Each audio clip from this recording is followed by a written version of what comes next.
All right, what is going on, everyone? We are back, season 5, episode 27. Hit the books. Today is March 12th when you are listening to this, Thursday, March 12th. Sunday is Selection Sunday. We just had NFL free agency. Me and Ace are here to break it down this week. No Mackie, no Jesse. Ace, how are we feeling? I think a 2 week hiatus there. Back, a lot to talk about with this NFL free agency. And a great time in the sports world. World Baseball Classic, a lot going on. Yeah, definitely. A lot going on here in the sports world. A couple weeks off coaching some high school hockey, so still staying in the sports mix, keeping up to date with a lot of things too. Was kind of riding high from that USA Olympic Championship win over Canada. So since then, a lot's been happening. Like you said, the NFL free agencies here kind of dialed on that. My Patriots making some good moves, kind of like they did last offseason too. Front office seems to be firing on all cylinders. Baseball, the season opener is just around the corner. We got World Baseball Classic and our hometown boys kind of fumbling a little bit, so we need a little bit of magic cooked up here. By tomorrow, when you guys listen, you'll know how that's shaping up a little bit more. My Bruins are sticking right there in that race. They stayed pat at the deadline, but they held on to all their assets and future picks. So we're playing with house money, looking to get into the playoffs. I know you guys are doing the same there, so we're going to be following that down the stretch. Some March Madness around the corner, so that means Mackey's firing out a bunch of 3 2-unit plays, and I'm telling them blindly, but I can't wait to get that on our TV with some midday games. Nothing beats that. Some good UFC, some good golf too. A lot going on here. So ready to get talking here on this week.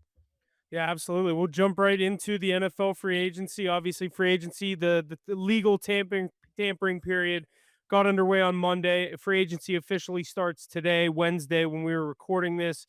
So a lot of these deals, a lot has happened since then. The first big one, obviously, the trade that everyone was expecting, Max Crosby going to Baltimore. We for 2 first-round picks. We thought that was going to be, everyone didn't think much of it. We get a report last night, Tuesday night, that the Ravens are backing out of the trade. They're getting their picks back. Max Crosby is going back to Vegas because of a reported failed physical. Do we think Crosby still gets moved? Do we think he stays with the Raiders? I'm very interested to see what they do here.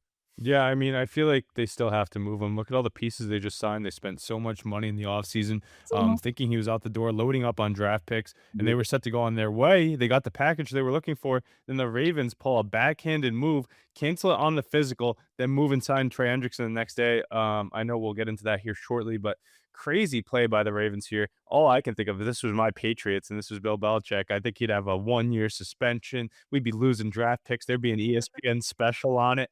But the Ravens, I mean, how do you want to do deals with this team when they're pulling stuff like this in such a high marquee deal? Everybody's expecting to get dealt to a high market team, and he did. And then they opt out, and that's what it says. I mean, this comes a day after Max Crosby saying he's a Raider for life and he wants to retire there. So does that have anything to play into that fact? But yeah, they spent so much money in day one of free agency. The Raiders and the Titans obviously had the most cap space and doing a good job with their spending. But now you have Max Crosby coming back on that big deal. I mean, if they keep him with all those pieces they just signed, because they got Quiddy Pay, N'Kobe Dean, Quay Walker, Taron Johnson, Eric Stokes, Malcolm Kuntz, all on the defensive side of the ball, not to mention Linderbaum and the big contract they gave to him, Jalen Naylor. They're going to draft Mendoza too. I mean, that's a pretty revamped team for a team that just finished in last place. They're looking pretty good. So if you hold on to Max Crosby, not the worst thing in the world, but I feel like they're still going to shop him here. I think you still have to shop him, but I think the price goes down, doesn't it? Yeah, after this whole fiasco, it's like, well, we saw that the Ravens caught some backlash for what they ended up giving for that deal. And everybody's like, I think they overpaid. They sold their future. They're giving them a lot of money and tying up that cap space. And now he doesn't even pass the physical. I don't know what you're looking at now for a I feel deal. like a trade shouldn't be official until you pass a physical. Yeah, I'm surprised that it was reported this heavily. It's not, but I'm saying it shouldn't be announced to us. Like, we shouldn't know about that if he fails that physical. Pending physical, yeah, and who would think that Max Crosby gonna fail his physical? Did you see all the reports he couldn't touch his toes? I don't care if Max Crosby can't touch his toes. He's one of the best pass rushers in the NFL. Yeah, he could not walk, and I'd say by August you'll be able to play. You'll be good. Do you think this is the Ravens more so saying he failed a physical, or they saw all of their guys leave the door in free agency? They saw that they had no money and no picks for the next 2 years, and they're like, "Oh shit, maybe we Yeah, need to this rescind blew this." up in our face overnight. We need to figure out a way out of this. Yeah, and now they look like. They've never traded a first round pick, and then their first time they trade one, they were going to give up two. Yeah, and they lost all those big names in free agency too. I mean, they have a lot of holes on that team, and that's a lot of money you're tying up in I Max mean, you Crosby knew too. Harbaugh leaving was gonna. It's just like the Steelers. I don't know how the Steelers are retaining these guys. because it's a similar situation. The longtime head coach leaves. The Steelers and Ravens have had that lore of like, oh, Tomlin, we'll get to the playoffs. Harbaugh, winning culture, we'll get to the playoffs. Like, no one knows what Jesse Minter's going to be like as a head coach. McCarthy, I guess, a little different scenario. We kind of know what we're going to get with him, but I don't know. It's going to be interesting. They've lost a lot of pieces, and like you said, losing Harbaugh, we now have the New York Ravens and Yeah. some of the other moves that we've had. The Tennessee Giants with Dayball and his influence down there as the offensive coordinator. But I mean, we'll get into a couple of these. Obviously, the big ones. We'll start with our teams. You know, the Steelers. They finally go get their wide receiver too. Feels like we've been talking about this for years. Brandon Ayuk, Debo Samuel. The list goes on and on and on about every guy we've almost tried to trade for. We go get Michael Pittman from the Colts, pair him up with DK Metcalf, sign him to, I think it was a $22 million a year, 3-year deal. It's not all guaranteed. I don't know the exact cap hit and all that, but I really like that move. I've liked him with Indy. Alec Pierce signs a huge deal to stay in Indy, so you knew that they were going to be shopping him around, or the idea that Pierce was going to be trying to stay there. So I like what the Steelers did there. You go get Jamel Dean, arguably one of the better corners or that was on the market this offseason. Rico Dowdle, I did not see that one coming at all. Yeah. You lose a guy like Kenneth Gainwell to the Tampa Bay Bucks, and you go get a Rico Dowdle who just Fair had a value great too. prove it year in Carolina. Get him on a cheap 2-year, $12.5 million deal. I mean, for the numbers he put up last year, Yeah. 1,400 all-purpose yards, 9 touchdowns. I'll take that any day of the week. But I'll let you dive into your Patriots. You already kind of alluded to it, but go through some of the moves and how you're feeling about each of them. Yeah, touching back on your Steelers real quick. You know what's pretty funny is the shift away from homegrown talent at the wide receiver position, It which is we great. That's what I was talking about. It's crazy, but go ahead. 2000s and 2010s. I mean, they were just drafting guys. Sometimes they were big names, sometimes they weren't, and they developed into top guys. Mike Wallace, Antonio Brown. Emmanuel Sanders, Yeah, a lot of these guys that ended up being great receivers in the Juju. league, and yeah, the list goes on and on. It's crazy how, but now they've switched to they brought in DK Metcalf via trade. They brought in Michael Pittman. We don't really know who's throwing them the ball. And behind those two, it's kind of thin. So hopefully they can develop somebody, whether it's Roman Wilson or they draft somebody here this year and find their true wide receiver three. Um, but they're one of the toughest physical units on the field. You have DK Metcalf and Michael Pittman. Sorry. Those are athletic specimens on that side. Darnell Washington, Rico Dowdle, and he's tough to bring down. A lot of weight going down, so they're going to physically beat teams down, and they're going to play some bully ball. Even without Mike Tomlin, I think they're going to be the same old tough Pittsburgh Steelers. I don't mind what they did on defense here. At least they didn't go super old like they did last year, where they were bringing in guys that were towards the end of their career. Holcomb, Savage, Dean, those are good pieces to plug in. Still unsure of what we're going to really see from the Steelers team this year. I think you are too, but those are some nice names that they did bring in. So I At don't this really, point, I just want Kyler Murray. Just please don't bring Aaron Rodgers I back don't because think he's going there though. I they're think not he's going with Howard. Yeah, that's probably the biggest name still out there is Kyler Murray, and I do think he ends up going to Minnesota. They let JJ McCarthy season a little bit, or this is just their excuse to not have to start him. Yeah. Um, but yeah, I mean that's going to be something we're Schefter monitoring. sent a tweet out today that said, per a source, he'd be shocked if Murray's not a Viking. Yeah, I really think that's a great place to be. And who else can get the most out of him besides Kevin O'Connell? Before I get into my team, maybe we touch on those Vikings a little bit here and see what they've done to date. Not too much. They've been pretty quiet at the deadline, just making a couple of signings, both lower end ones, an edge rusher, a long snapper. So they've been kind of hanging with their pieces. I do like their roster. It was just the quarterback woes. I mean, 2 years ago they were one of the best teams in the league. They got rid of Jalen Naylor. They could be moving on from Jordan Addison, but you still have so many stars throughout that team. And that defense, we know how strong it is, and I believe KOC can get it done. But yeah, touched on my Patriots here. A lot of cap space again. Last year, I think they were the winners of free agency. They did what the Titans and the Raiders did. They signed those big names to the biggest contracts, whether it was Milton Williams or Carlton Davis, Stephon Diggs. They ended up bringing in too. They shored up their O line. They shored up their defense. Robert Spillane was another big one they got in, but they went and spent again this year. Draymond Jones being brought in on the edge. Yeah, you lose K'Lavon Chaisson, who had an overperforming year, ended up going on a 1-year, $12 million deal to the Commanders, but you bring in Draymond Jones on a 3-year, $39 million deal who can play the edge. He's athletic. He's big. We see a lot of these guys in the draft right now who are being praised for their size and speed. Jones is bigger and heavier than them. Been in this position before, not too old, had like 25 plus quarterback hits last year, which is an astronomical number. Yeah. Add him into the mix alongside Milton Williams and Christian Barmore, another specimen on that line. I really like the Elijah Vera Tucker signing. I know that he does have injury prone that needs. He's been out with some, but he's I a liked top. I liked your answer when I texted you about that. Yeah, if I was on the Jets, I don't think I'd want to play either. Would you? No, if I had that's the kind of team, if you're 50-50, you're just 100-0 Yeah, out. yeah, I'm not playing. Oh, you good to go this week? Definitely not. Yeah, no, Um, let's wait next week. but we all saw it last year, right? The Patriots, great season, right? But then they gave up the most sacks in a playoff run in NFL history. Got absolutely dominated on the offensive line position in the Super Bowl. And then you go and get the best prospect on the free agency wire, a really young guy in Elijah Vera Tucker. And if he stays healthy, he's actually one of the best guards in the league. That helps out Will Campbell on that side. That helps out Drake May for the future, and it's a 3-year deal. So that gives you a strong O-line coming in next year. They addressed the positions they needed to. The interesting one was cutting Stephon Diggs, but that makes sense with the cap hit he had coming in. He was a great Patriot, changed the culture there. I think that his presence will live on, but you can't really pay him the price tag that they had him at coming into the season. And I really like the Romeo Dobbs signing. He literally does exactly what Stephon Diggs did, except he's getting better throughout the year as well. Diggs is kind of regressing due to his age. Dobbs, reliable target, not a big personality either, fits into the Mike Vrabel scheme. He'll be able to step right in and be that de facto wide receiver one, but also leaves money on the table for us to make a big splash move for someone like AJ Brown or whatever else they want to do via trade. An underrated signing for the Patriots here is going to be the fullback Reggie Gilliam, though. We saw what he did last year for the Buffalo Bills, the holes he was able to create for James Cook being the best running back in the league. If you can spring Travion Henderson for one block, he led the league in 50-plus yard touchdowns as a rookie. I mean, you give him that one extra hole there, he's gone. And a lot of the Bills have high praise for him, saying he's one of the best athletes on the field. So getting a true fullback back, we haven't had one of those since the Patriots dynasty days with James Devlin run next to Tom Brady. And then today, I really like that Kevin Byard signing. I mean, we moved on from Jalen Hawkins, who was good in that secondary. We saw how good rookie Craig Woodson was in the Super Bowl. You have Christian Gonzalez, Marcus Jones, Carlton Davis, Craig Woodson. Now you add the guy who led the league in interceptions last year, first team All Pro, Kevin Byard, who's been one of the best safeties in his career throughout the years for the Titans and then the Bears. So bringing him in too, I mean, that's just a shutdown secondary. And the I couldn't Patriots think. have Did he money to go spend. I for some reason thought he went somewhere between Tennessee and Chicago. He didn't? No, did he go to Houston? I think he went from Tennessee right Did he get to traded Chicago. somewhere and then sign with the Bears?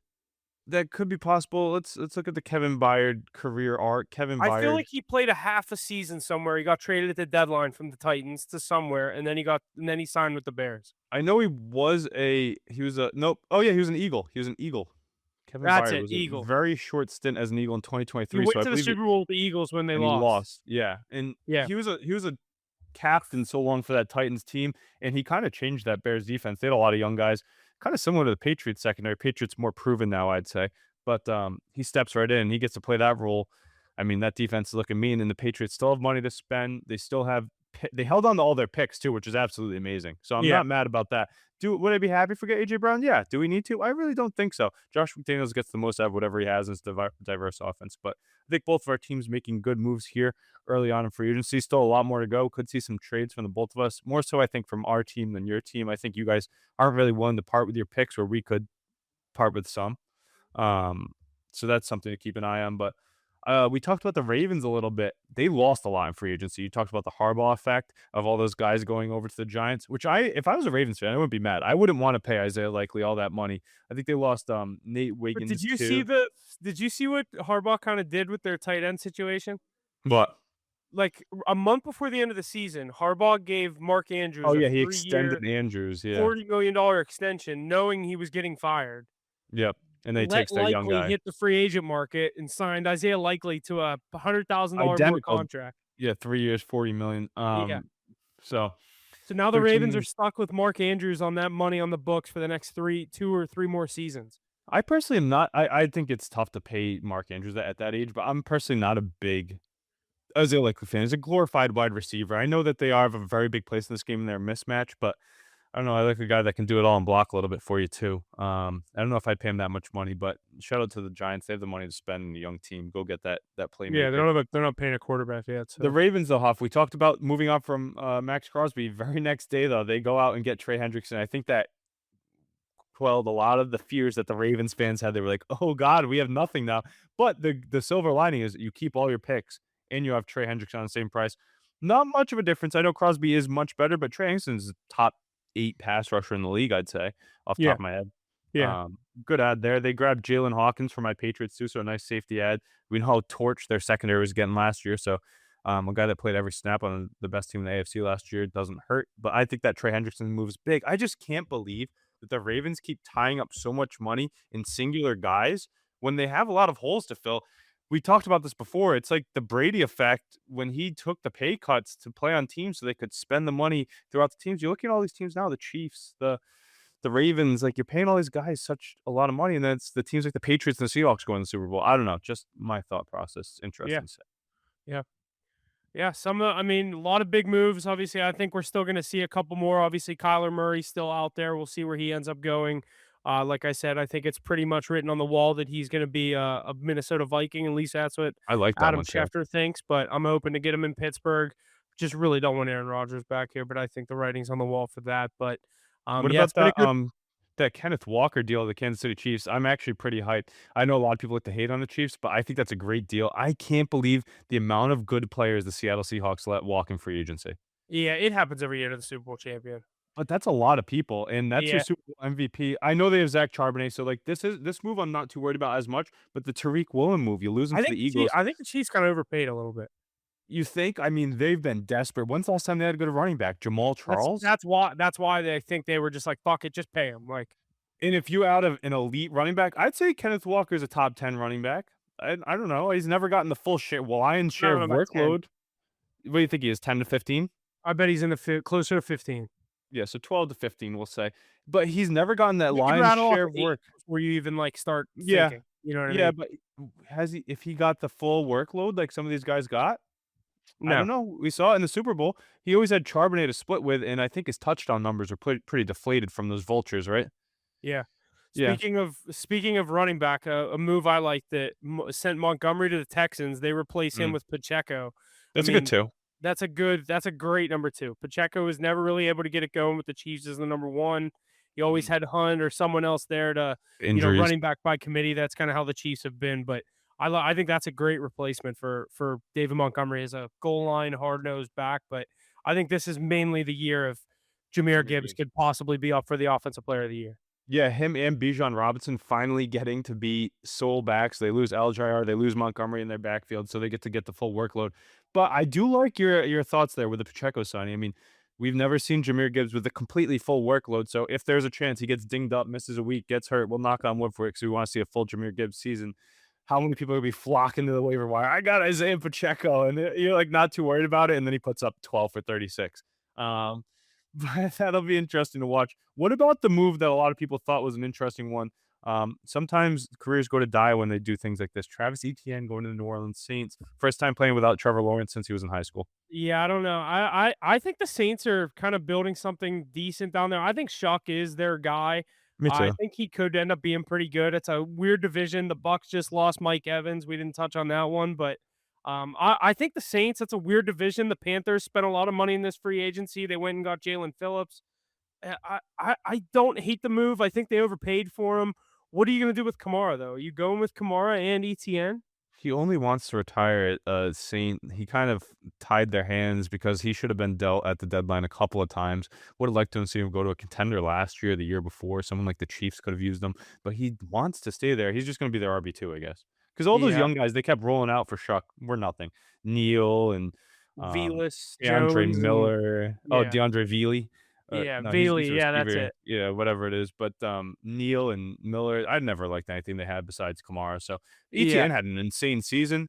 Is that the Liam Cullen effect, or is it actually him? And he's got to stay healthy. A 4-year deal at that price tag's pretty lofty, so hopefully he yeah. can live up to it. They also ended up bringing in Noah Fant, a couple of linemen here, some other moves we'll touch on quick. The 2 corner ads for the Rams, the trade for McDuffie, and then they brought in Jalen Watson, both from the Chiefs. So they have a lot of money tied up in their secondary, but I mean that helps. Where They else did needed. they That need was like help? their only problem. Yeah, what else do they need help in? We touched on the Saints. They also grabbed Noah Fant, like I said. The Giants, Tremaine Edmonds is actually a really good ad.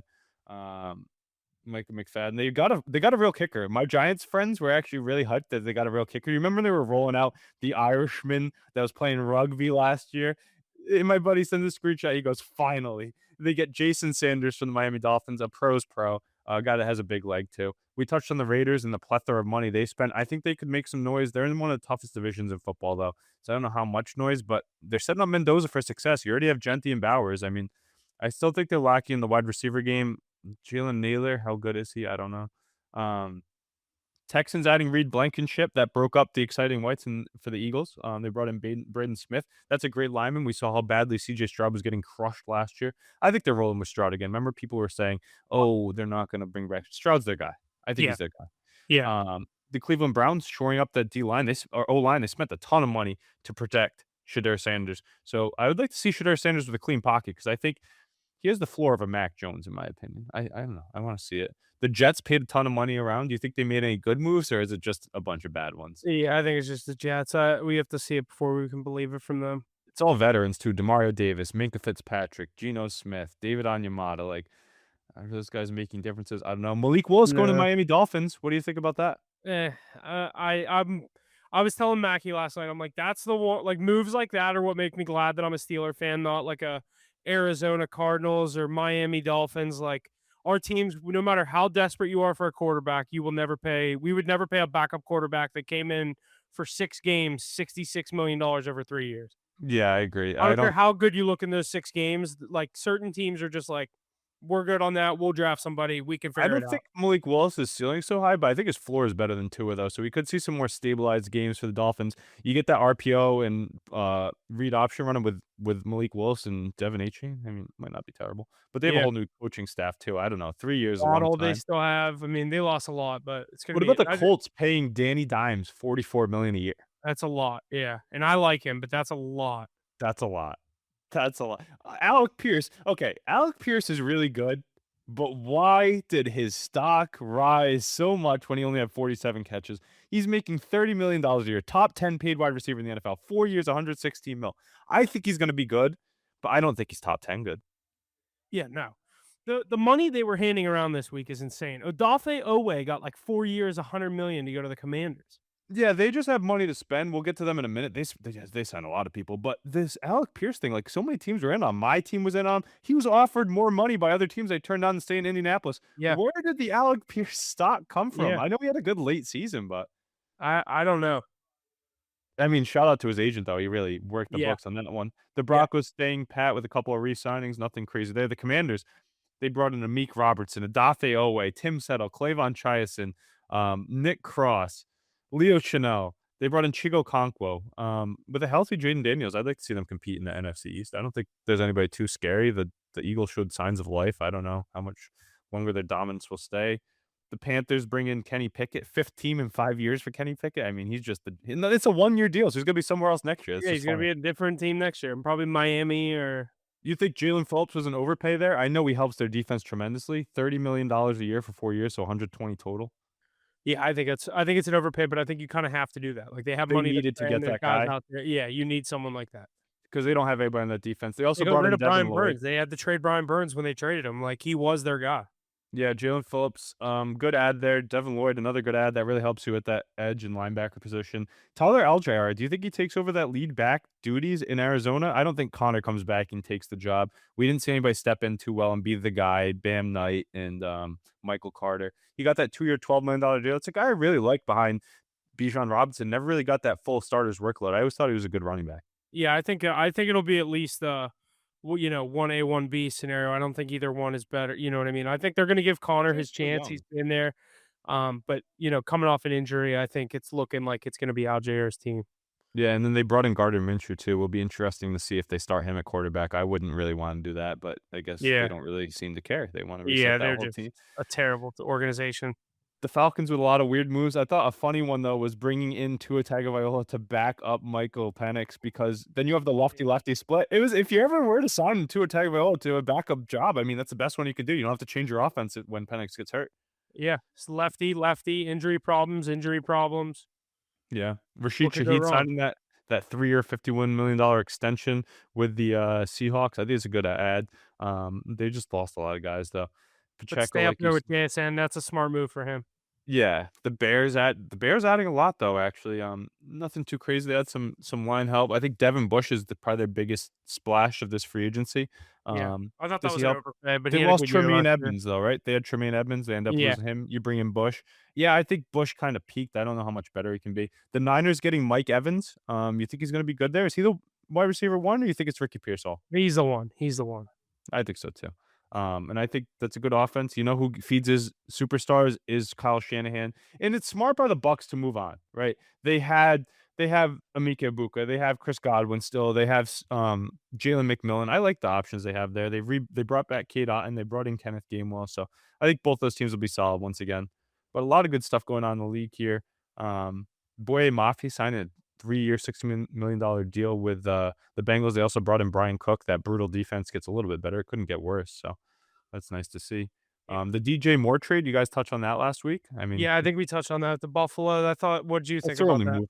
Uh, I mean, they kind of needed somebody. You can't keep rolling Yeah, out there with Khalil Shakir, yeah, Keon Khalil Coleman. Shakir, Keon Coleman, who they hate, and they got rid of. I mean, they still have him, but they got rid of the brass that was really big fans of him. So I don't know. A lot still to happen, but some good stuff so far. An interesting few days. I think the Ravens fiasco is just like nuts to us. We've never really seen something like that. So Yeah, I don't know if you can trust them moving forward, but I like what my team did. I like what a lot of teams did. I think some of the biggest impacts. I think Kenneth Walker is going to be nasty over there in Kansas City, but we'll see. yeah, I agree. Yeah, we'll move into the NHL. It's been obviously my Penguins, your Bruins, two teams that didn't have much expectations coming into the year. We're finding ourselves in a playoff hunt with about 20 or Mhm. so games left. But our power rankings for this week, Minnesota at number 5, those Buffalo Sabres finding themselves Nasty. at number 4, Carolina at 3, Dallas at 2, and Colorado at 1. Buffalo, we had them at 5 last week. We said they were making their appearance. They turn out they're here to stay. I believe they're on an 8-game win streak. They're an absolute wagon right now. Mhm. How are we feeling about these power rankings coming into this week with about, I love it. a month left in the season? You could argue that the Buffalo Sabres are the number one team in the NHL right now, the way they're playing. They had that spirited 8-7 win over the Tampa Bay Lightning where they were down they were up in that game, then they were down. There was a fight after fight. They answered the bell against a veteran cup heavy team, a team that's been there and saying, "Hey, you're just the same old Buffalo Sabres." They're like, "Hey, we're not." They come back and win. I know it's the backup goalie Jonas Johansson, so you can take it with a grain of salt, but that stadium's absolutely buzzing. Their depth is insane. Jason Zucker, Tage Thompson, Alex Tuck, Josh Doan, Jack Quinn, Josh Norris, and what about the defensive core? Rasmus Dahlin turns out to be a rat, I guess, because he keeps getting people suspended Seriously, left and dude. right. But he's one of the best defensemen in the NHL, and you also a good captain too. He may be a rat, but I like the way rats play hockey. Brad Marchand's there for a reason. The You video of Marshawn ripping his helmet apart in the Oh, penalty yeah, box, yep. that was What about great. he got Malkin suspended, he got Matthews thrown out or suspended in an outdoor game. I mean, Marchand going after him. You're getting some of the biggest names hot-headed. I saw a quote today that said, "Imagine we're in the Stanley Cup and Rasmus Dahlin gets Nathan MacKinnon suspended for a day." I Yeah. mean, I would love to see that. Nate he, like, has a hot head too. I don't know if I can trust their goaltending too much, but they've played well this season. Alex Lyon and UPL. But Ballon Byram, they brought him and they drafted Owen Power. I liked what they did. Still surprised about that Colton Parayko backing out of that deal to Buffalo. I think Yeah, that was that was kind of weird. strange. He exercises no movement clause, but it is the NHL. A lot more teams are loyal. They care about their family and home life outside of the rink a little bit more too than other leagues. And plus, it's Buffalo. I mean, I know you're in St. Louis, but Did he win he won a cup with the Blues? yeah, he has a cup with them. I believe he has a family too. So He's a he's not veteran. facing. Like, if he was Yeah. if they would have lost that cup to you guys, I could see that deal go through. Yeah, but I think he also has faith in this organization. While he's been there, they've had peaks and valleys in St. Louis, so they know what it's like. We had some good matchups the last few days. We've seen the Oilers getting back up there, and they've been taking on the Golden Knights. They've been taking on the Avalanche, that Avalanche team, man, since they added Nazem Kadri and Wedgwood and Blackwood playing well in the net. That's going to be a tough one to knock out in the West, but that West is top heavy and loaded. The Stars, the Avalanche, the Golden Knights, the Oilers, the Wild. The Wild are my dark horse. I know that when you get to the playoffs, the Stars and the Wild kind of fade a little bit, but those are my two teams to watch. Stars and Wild. I think one of them finally gets over the hump and gets the cup, but you can't count out Connor McDavid, and you got to be worried about the Colorado Avalanche. I don't think the Knights have it this year. Do you? You're a big Knights guy. You like them like I do, but I don't think it's Yeah, there yet. I don't think they have enough. No, it's a weird team. The depth isn't great. The I don't defense love is the a little bit goaltending weaker. either. I hate the goaltending. I hate the goaltending. It's been bad for a while. Ever since they lost Logan Thompson, I haven't liked it. But Hill won him a cup, so like, how do you cut ties quickly? What about the Anaheim Ducks? I mean, they're on a nasty home game win streak. They're one of the best teams with Joel Quenneville eclipsing 1,000 wins with them. Guys like Cutter Gauthier, Mason McTavish, Leo Carlson, the young guys Jackson Lacombe, Oscar Zellweger. They're jumping on. They brought in John Carlson. They have vets like Killorn and Kreider. Lucas Dostal is one of the best goalies in the league. They're leading that Pacific. Can they make a run? And the funny thing is, before you get to your point, that whole Pacific wouldn't even be in the wild card picture for that the East. But what do you think about this Ducks team in the Pacific? Yeah, I don't know. I think they're a little maybe a year too early. Mhm, Young. Not many people even. I remember when they were in this getting to this point. I was saying about the Penguins, like, all right, let's see if this stays up. Teams like that, they've been a surprise team. Montreal, not many people expected things from, but like you said, Anaheim leading that division, or yeah, that division. That's a weird division, like you said. mhm. Vegas, Edmonton, even like Seattle, the Kings having a down year. The Sharks, Kings weird team. are fun to watch, but I mean, they can play or lose to anybody in the league. Mhm. Anaheim, though, do we think they win that division? Like, do you even think they win the division? I don't know if they win the division. I think they're locked to be one of the seeds that's above a wild card, and I think they're a scary team to play. Lucas Dostal is probably the best goalie in the Pacific Division. He could arguably be one of the best goalies in the West. He's very young, and guys like Cutter Gauthier and Leo Carlson are very, very good. Beckett Seneke, the rookie that's showing up for them, has been insane. Their defensive core with Lacombe, Zellweger, Carlson. I mean, they have Radko Gudas back there too. A lot of guys that just played in the Olympics there. And Joel Quenneville is one of the winningest coaches in NHL history. It's a team you got to watch out for. I think they're deeper than a lot of people think. They have a lot of stacked talent. I just can't wait to see Cutter Gauthier on Team USA, man. Next time we get to the Olympics, he's definitely going to be there. 30 plus goals already in his second season in the NHL. But their home ice is absolutely electric. They're undefeated in overtime and shootouts. I don't know if you knew that. It's a crazy stat, too. They've been I to a did decent not. amount. Yeah, and I've been watching them every time. But I think you can give the kudos to the goaltending in that spot. The hostel really standing on his head. Yeah, Um, love but it. it'll be a fun thing to watch. I mean, if you get the Oilers in the first round, though, that's a tough draw. It's a Yeah. tough draw. The Golden Knights too. I mean, veteran teams, but McDavid and Draisaitl come playoff time, they're still playing as good as ever. And I think they're starting to heat up. But those goaltending woes, man. Connor Ingram and Tristan Jarry, your goalies. How did we not shore this up, boys? Edmonton, you've been trying for so long. It's been the same issues, defense and goaltending. You can't figure it out. Yeah, it's going to be interesting. We come down, like I said, about a month left in the season, but we'll jump over to the NBA. Same thing. Our power rankings for this week: Mackey's Knicks at 5, the Detroit Pistons at 4, your Celtics with Jason Tatum back at number 3, the San Antonio Spurs at 2. Arguably could have been 1. I almost put them at 1. Thunder Mhm. at 1. I still respect the Thunder, but Spurs have those Thunders, not the Thunder's number. Yep. Um, Both they're have on been an hurt. absolute tear. I think they've won 17 of 18 now, or 16 of 17. They keep going on these crazy win streaks. Your boys got Tatum back. How are we feeling up there in Boston? I mean, shout out to Jalen Brown, Joe Mazzulla, Derek White, Peyton Pritchard. I mean, even the bench guys like Neemias Queta, Hugo Gonzalez, Barry Shireman, like they're stepping up. Jordan Walsh, but Tatum coming back and looking already dynamite is great to see. He's had the quickest turnaround of anybody. I guess that's why you get surgery that night. A lot of people put it off for a couple weeks or a month. So he's another add to that force. I don't know if you were watching last night, but we got snubbed. We had Celtics Spurs, and Jalen Brown gets thrown out in the second quarter. Yeah, I It still saw it. ends up being a very close game to the stretch, but come on, refs, you gotta leave that guy in. If you're gonna give him a tech, do whatever, but we need Jalen Brown and Jason Tatum on the floor. It's one of the most marquee matchups in the NBA right now. You gotta let that one play out. Arguably could be a finals matchup. Yeah, it could be, and Wembanyama absolutely had his way, but, I mean, it was tight throughout, and you're definitely missing one of your best players, one of the best players in the NBA. He's had one of the best seasons too. But, yeah, you could argue that the Spurs are better than the Thunder, but the Thunder have been at the top always, and they've been hurt a little bit, like, they've Yeah, been they're not missing guys. really 100%. It's like they're not even trying. They're just kinda coasting their way into the finals. The Knicks, they're playing decent basketball. I mean, if I'm the Celtics, though, who's the scariest team in the East? They handle the Cavaliers with ease every time they see them. That Pistons team, I how would much say do we believe Detroit. in I them? would say Detroit just because they're young. They have Duran, they have Cade They're Cunningham, the like, they best have star team. power, and they have depth, like, they are a good team. I feel like I don't think they're a threat because they have to prove it. yeah, I could compare this Pistons team to the Celtics team that went to the finals and lost to the Warriors, or the team that lost to LeBron when he was still in the East, you know? Like, they have all these good young guys, and they're gonna have bright careers. I think the Pistons have some good days ahead of You them. I guys think used to have heat problems. yeah, and it's like they're just young. They're just young. Yeah, Like, you need that playoff experience. What do they have? Like, 1 run under them last year where they got knocked last out in the year, yeah. Eastern Conference quarterfinals in 6 games, Was it the to the Knicks. first round or second round? Second round, I believe, to the Knicks. They lost to the Knicks. Yeah, I think they won the first round against the play-in team. No, you guys played the Knicks in the second round. Tatum got Last hurt. year? Oh, yeah, I thought that wasn't the Eastern Conference Finals? No, Yeah. the Yeah, Knicks would so have went to the finals. Knicks didn't go to the finals. so they might have beat them in the first round. So, yeah, we need to see more out of the Detroit Pistons here.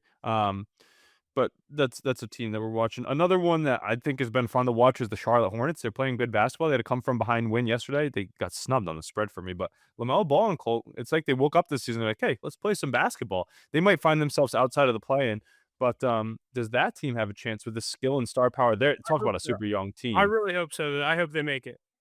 Of these deeper teams, who do you think has the best chance? Is it the Magic? I think the Magic are a team that's starting to come around a little bit. The Yeah, probably Sixers are still the Sixers are hurt though. Tyrese Maxey hurt now too. So it's like, ugh, I think the Sixers have the best players with obviously a former MVP and Tyrese Maxey, who's but they're so probably hurt.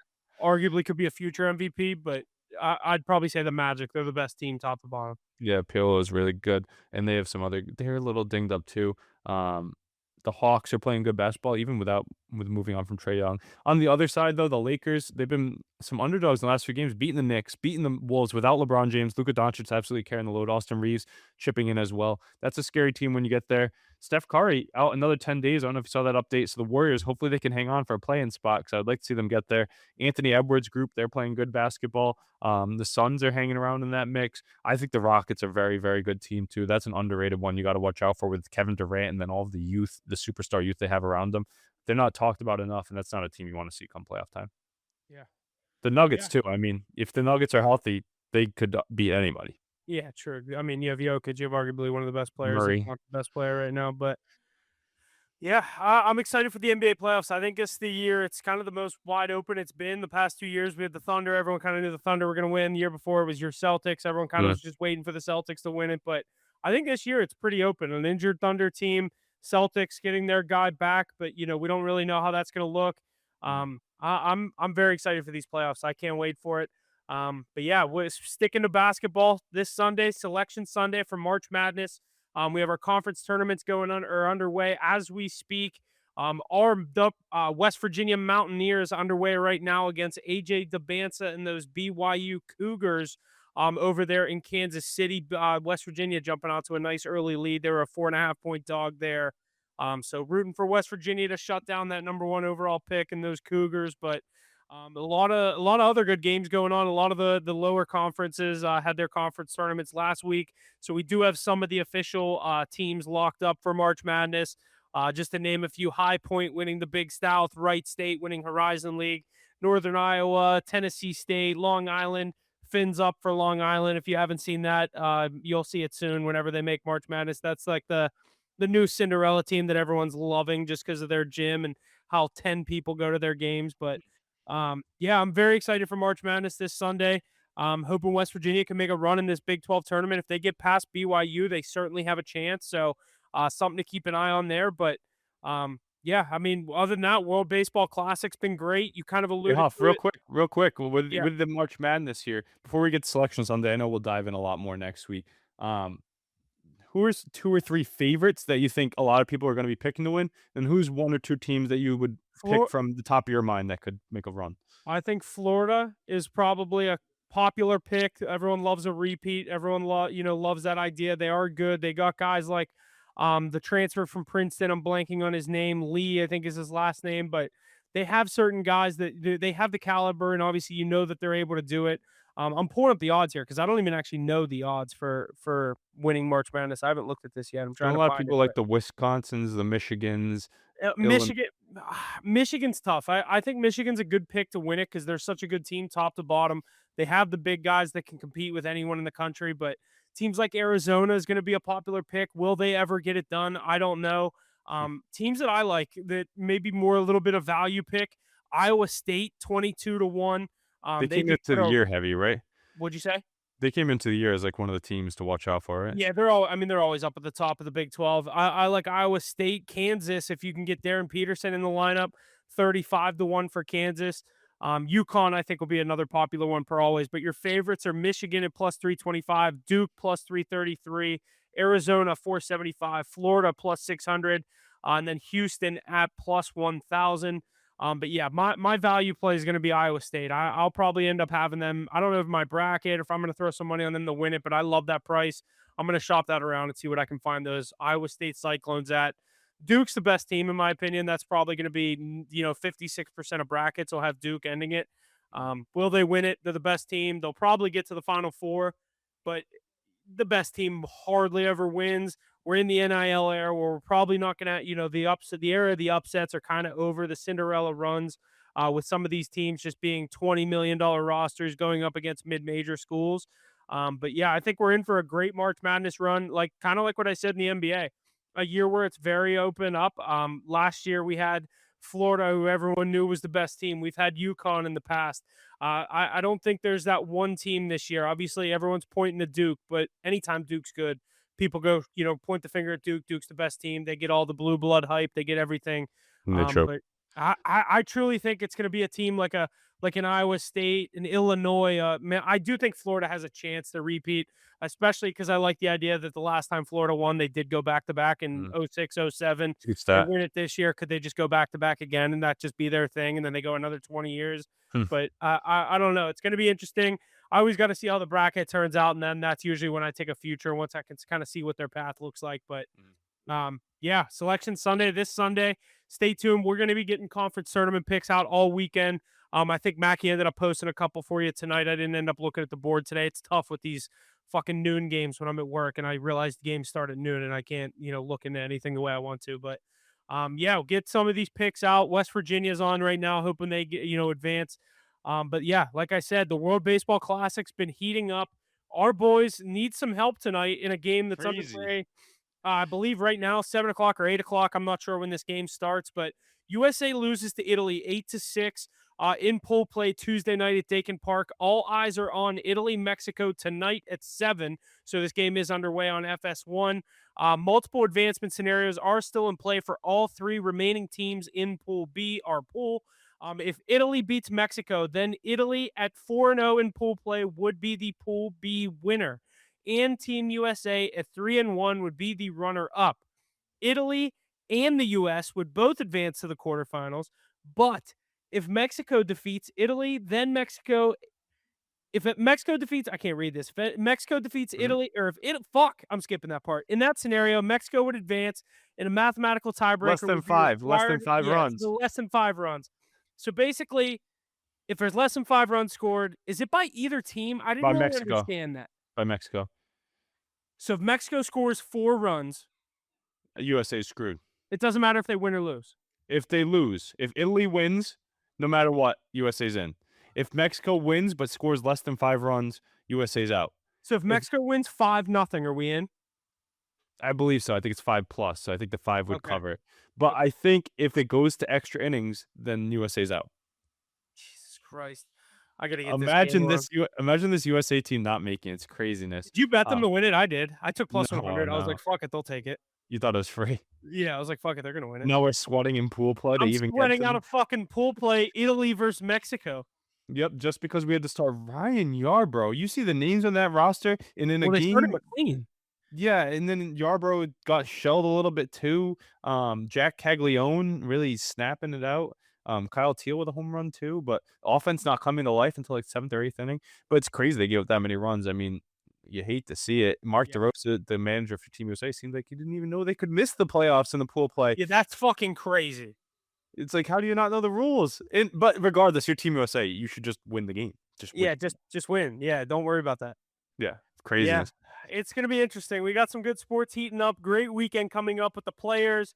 We'll get some picks out for that. You always know my rules. I hate betting golf going into Thursday. I'm more of a weekend better. Live Get better. some live odds on these guys. Obviously, Scotty Brooks is playing great. He's a great pre-round bet. He's always a popular one. But yeah, stay tuned to our social media. Hit the books.pod on Instagram.